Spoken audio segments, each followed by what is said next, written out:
Dear students, now let me solve this question.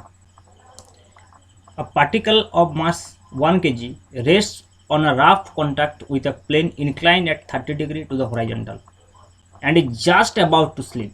This is very important part of this question. Is just about to slip. This means that the particle at the condition of limiting frictional force. The frictional force acting on the particle when it just about to slip is nothing but the limiting frictional force. And here we have to find out the coefficient of friction, that is static coefficient of friction. Actually it is mu s. We have to calculate here mu s. Okay, so when the particle is just about to slip or is at a situation that the limiting frictional force is acting on the object, then the angle of inclination is nothing but the angle of repose.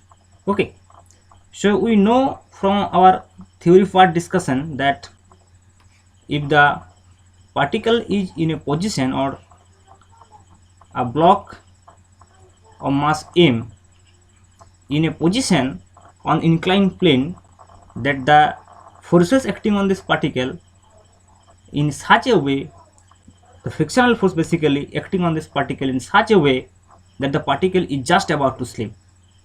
That means the particle is the force acting on this particle is limiting frictional force, and in that case this theta will be this angle of repose.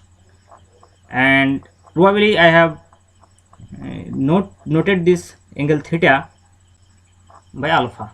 Alpha theta was the angle of inclination and alpha was the angle of repose. Okay, so in that case our relation between this mu s and alpha was very simple, that is mu s is equal to tan alpha, or you can say here tan theta, and here alpha or theta is 30 degree, so it will be tan 30 degree, that will be 1 over root 3. Okay, so this is the one way of doing this problem. In very short, if you remember this result, mu s is equal to tan alpha. Or I can solve this problem from these basic principles or the basic aspects of this theory. Okay, so you can solve this problem in this way also. Let me take this is the inclined plane which is at an inclination theta. Let me take it as theta initially. So actually I am approaching this problem according to the theory. Okay, this is the particle of mass m and the forces acting on this particle initially, the normal reaction n and the weight mg downwards, and if we resolve this mg into two component, one will be along the plane and another will be perpendicular to this plane. If this angle is theta, this angle is also theta, so this will be mg cos theta and this will be mg sin theta.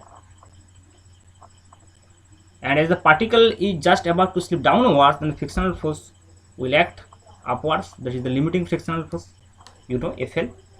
And in this situation, in this equilibrium situation, when the particle is just about to slip, in that case Fl is proportional to n, and this Fl can be written as mu s into n, and this is our equation 1.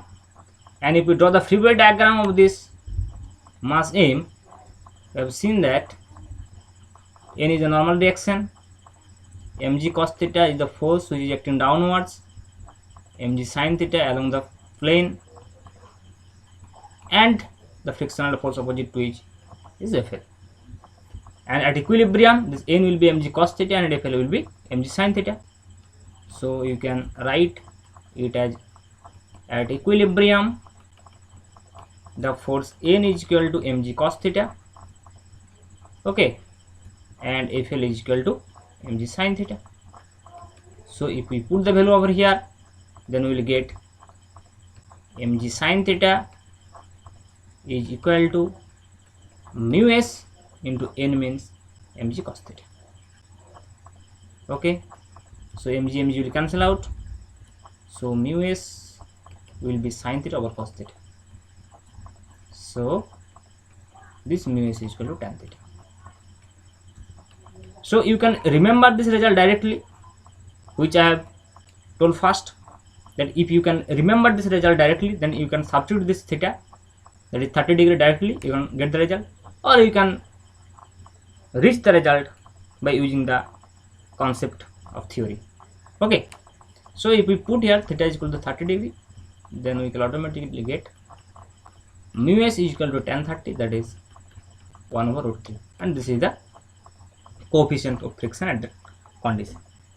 Okay, thank you.